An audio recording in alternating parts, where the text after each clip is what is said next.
нема да слуша лодинг на Студент FM, главата ќе му се сече. Здраво, здраво, драги слушатели, добродојавте во петото мини јубилејно издание на емисијата Loading за гейминг и гейминг информации. Јас сум вашиот водител Кирил Трагов. Во наредните 15 на минути ќе се обидам да ви кажам што се случи најважно од сферата на геймингот изминатата недела. Како за прва вест што имаме подготвено за вас оваа недела е нешто што ни доаѓа од Rockstar и сите многу добро го знаеме Max Payne, односно третото продолжение на оваа франшиза.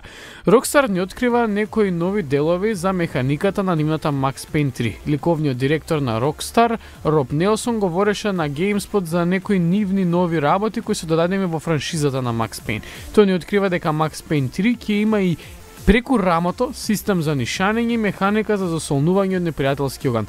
Се това нема да излезе од колосек и да го намали доброто чувство на run and gun по кое е позната Max Payne.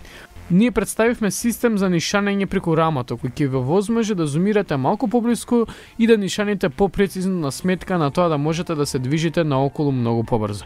Ние го додадовме тоа, но покрај тоа додадовме механика за засолнување од непријателски оган. Ова се додатни делови на јадрото на играта, што значи дека таа ќе ја задржи својата основна run and gun механика.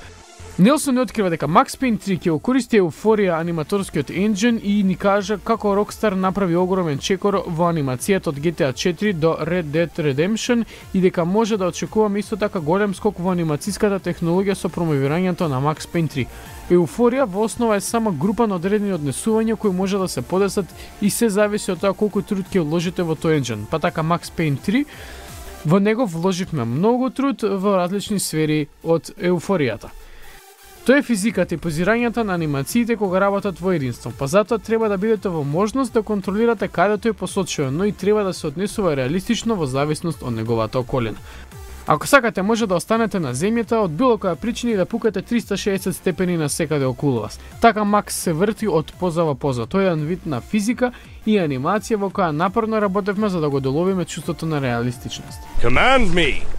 Веднаш по информацијата за Rockstar и за Max Payne 3 ќе отидеме и ќе ви понудиме нешто да слушнете интересно, односно Halo 3 и opening theme song од таа игра.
Веднаш по Halo 3 и песната која е opening theme за таа игра, ќе одиме на BioWare и на Star Wars The Old Republic. BioWare имаат големи планови за Star Wars The Old Republic веднаш по незината промоција.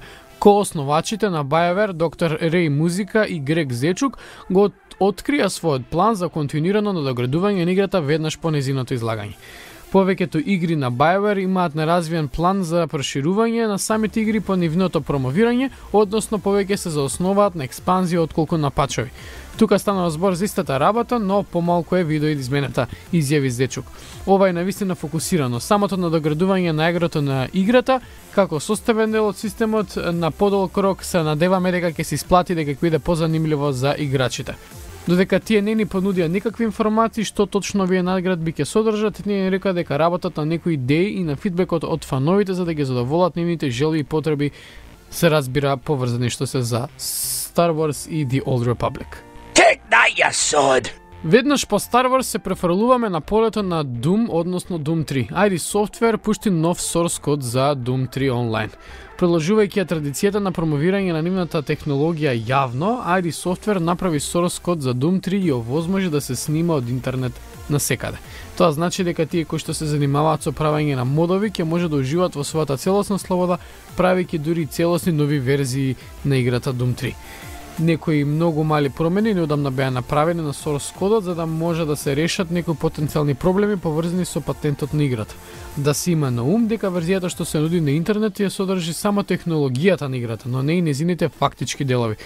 Тоа вака ќе биде додека не се довршат некои промени во оригиналниот договор за користење на продуктот, односно EULA договорот.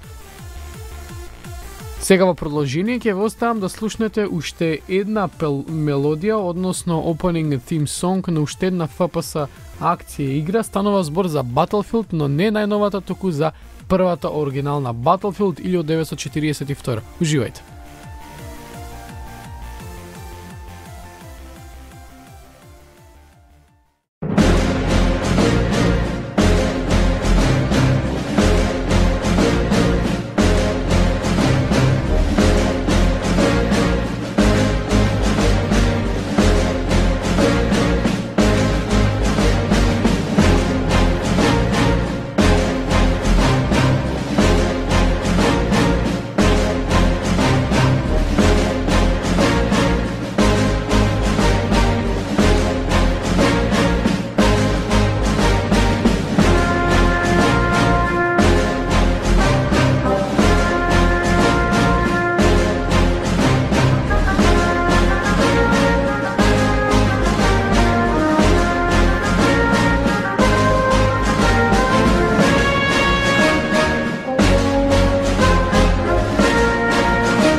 Веднаш по Battlefield 1942 година одиме на нешто што се вика Valve и до сега сме го спомнели и говореле во емисијата, но еве пак да се навратиме за некои суштински работи кои што се поврзани со Valve и со пиратерството. Гейб Нювел од Valve говореше за пиратерството и ни открива дека тоа не е проблем за неговата фирма. Неговото знаење за така наречениот проблем со приватноста ја направи Valve една од најуспешните компании во индустријата.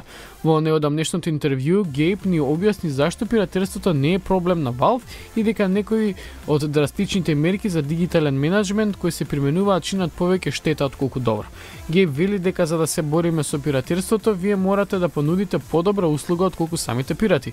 Драконските мерки користени на пример од Ubisoft и други фирми прават повеќе штета отколку добро, односно легитимните корисници често се случува да бидат исклучени од играта што ја купиле, додека пак пиратската верзија на Pirate Bay работи без никаков проблем. Valve ја сваќа ситуацијата во целост и напорно работи за да ја подобри услугата, а резултатите велат дека е многу поедноставно да се симне играта од нивниот Steam сервис за одредена цена и без никакви непредвидени проблеми, отколку да се симнува од торент. Затоа и сервисот е доста успешен. Што порано го воочат тоа другите фирми, тоа подобро за нив. Генерално ние мислиме дека има фундаментално недоразбирање во врска со пиратерството. Пиратерството скоро секогаш е услужен проблем, а не ценовен, вели Гейб. Например, ако пират нуди продукт на секаде во светот 24/7 за скоро истата цена со можност да го купите продуктот од вашиот компјутер, а легалниот провайдер на играта вели дека неговите игри може да се купат само во одредени региони или ќе може да се купат во вашиот регион 3 месеци по промовирањето на играта во САД и може да се купат само на физички начин без можност да се симне од интернет, тогаш пиратскиот сервис е далеку многу подобар. Нашата цел е да создадеме поголема услужна вредност отколку онаа на пиратерите, а тоа е доста успешно кај нас што пиратерството не е проблем за нашата фирма.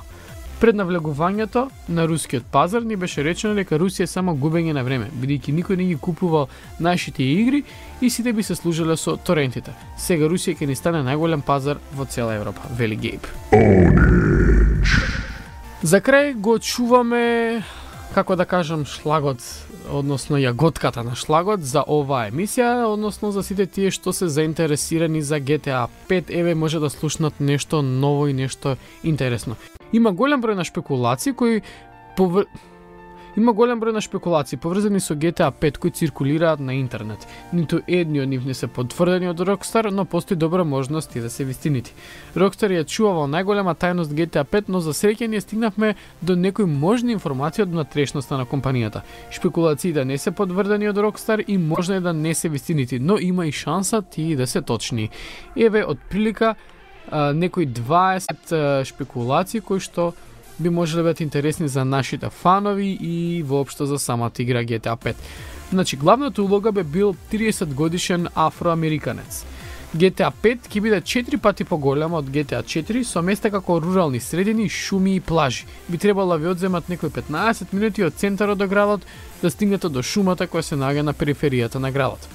Играта е интегрира нови анимации и визуелни ефекти кои ќе бидат поголемо подобрување од оние на GTA 4. Реакциите се значено подобрени на NPC-ата. Имат прилика 100 важни и полуважни карактери со кои би можело да се игра. Нема деца во играта и посе изгледа дека тоа нема да има никогаш. Животните ќе бидат за прв пат дел од играта. Играчите ќе може да украдат дури авиони. Автомобилите ќе треба да се полнат со гориво. Играчите ќе може да уништат автомобил со пукање во нивната трага од гориво. Ќе може да се користат цивили како човечки штит. Времето ќе влијае на геймплеот, односно се разбира доколку врне, вашето нишање ќе биде малкуцка намалено за одреден степен, доколку е топло, играчот ќе ви се поти, ќе се создава паре и ќе не можете повторно да нишанете како што треба, што значи дека буквално времето ќе има некаков удел на геймплеот. Социјалните мини игри се минато, но игрите како кошарка и дигање тегови се дел од играта за подобрување на својот карактер. Може да се учествува во улични борби во кафес и надпреварување во буткање на раце. Вештината на управување на возилата се подобрува со искуството на карактерот. Може да се направат оружја и од домашни материјали. Може да се заклучуваат врати и да се забарикадирува во објекти. Полицијата ќе користи солзавец, полициски кучиња и опрема за распрскување на демонстрации. Гонењата ќе бидат многу пореални. Нови вметнати оружја се мини со далечинско контролирање, огнофрлачи, стапеци, пластични експлозиви, мечови и секири. И последното нешто што би можело биде шпекулација за ова игра е дека во играта ќе има и места како трговски центри, болници, полициски станици и дури валкани канализации. Ова се отприлика некои 20 на работи кои што би можеле бидат интересни за вас и за GTA 5, драги слушатели. Да не забораваме на крај дека денеска на полнок или не на полнок, туку мислам дека во 3 часот по полнок ќе отиде во живо новиот пач на Blizzard, односно за World of Warcraft 4.3 The Hour of Twilight или часот на самракот, ако мислам некаде и тоа би бил преводот. Така да сите тие што имаат оригиналната WoW верзија од утре ќе може да уживаат во новиот пач и со битките на Deathwing и односно на грбот на Deathwing и да уживаат буквално во тие епски битки. За понатаму да не заборавам да ви кажам да ја лајкнете на Facebook фан страната на Loading на Студенте FM, каде што може да ги најдете овие прилози доколку сте ја пропуштиле некои од емисиите, односно во среда во 13 часот, во среда во 18 часот и во сабота во 2 часот, каде што може да ја проследите емисијата и се разбира овие прилози ќе одат на нашата фан страна. А воедно да ќе испостираме и плюс пач ноутсот на новиот пач на WoW, пачот 4.3 The Hour of Twilight, за да видите што поточно и поинтересно и понови работи ќе вметнат Blizzard овој пат за да одржат својот чекор со конкуренцијата. Од мене имате едно големо чао, Кирил Трајков, кој што се надевам дека овие 15 минути го задржа вашето геймерско внимание. До слушање до наредната среда и чао.